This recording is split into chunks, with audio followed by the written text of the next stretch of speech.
یونان کے ایک شہر میں دو بہن بھائی رہتے تھے یونان کے ایک شہر میں دو بہن بھائی رہتے تھے، ایک مسلمان اور دوسرا کافر۔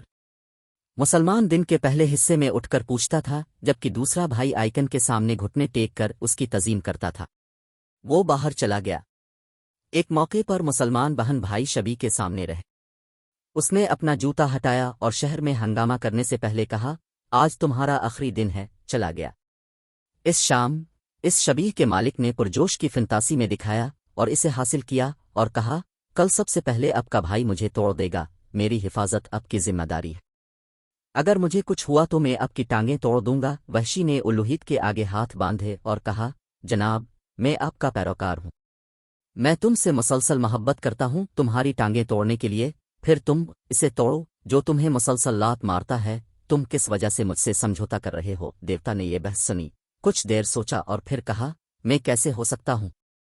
اپنے بہن بھائی کی ٹانگیں توڑ دو، اسے مجھ پر بھروسہ نہیں ہے۔